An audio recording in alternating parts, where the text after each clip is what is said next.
જય ગુરુદેવ, જય માતાજી। અખિલ વિશ્વ ગાયત્રી પરિવાર તરફથી હું નીરવ ખલાસી। આજનો ટોપિક છે ગાયત્રી શક્તિપીઠોનું નિર્માણ।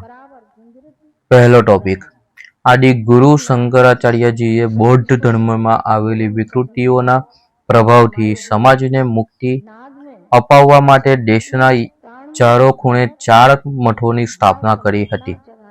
એ પરંપરામાં પરમ પૂજ્ય ગુરુદેવે મંદિરો અને તીર્થોને જનજાગૃતિના આદર્શક કેન્દ્રના રૂપમાં વિકસિત કરવાની પ્રેરણા આપી।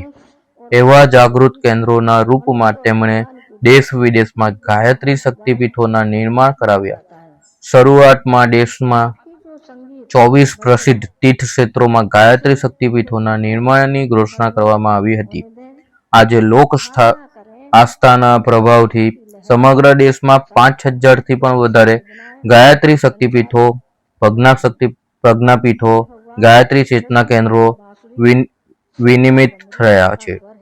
એ કેન્દ્રો કેવળ મંદિરો જ નથી, અહીંથી યુગ શક્તિ ગાયત્રીના પ્રચાર વિસ્તાર ઉપરાંત વ્યક્તિ નિર્માણ, પરિવાર નિર્માણ તથા સમાજ નિર્માણના લક્ષ્ય સાથે અનેક સર્જનાત્મક કાર્યક્રમો ચલાવવામાં આવે છે।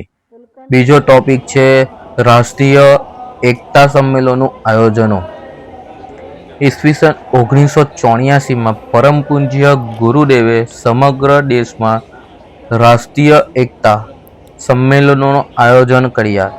તેના માધ્યમથી સમાજમાં ફેલાયેલી ધર્મ, સંપ્રદાય, ભાષા, પ્રાંત વગેરે સંકીર્ણતાઓને દૂર કરવા અને માનવ માત્રના ઉત્થાન માટે સમજદારી, ઈમાનદારી, જવાબદારી અને બહાદુરી સાથે સંગઠિત થઈને કાર્ય કરવાની પ્રેરણાઓ સમાજને આપવામાં આવી હતી। જય ગુરુદેવ, જય માતાજી। મારી YouTube ચેનલ યોગ નિર્મલ યાત્રાને સબસ્ક્રાઇબ કરો, લાઈક કરો, બેલ આઇકોન દબાવો।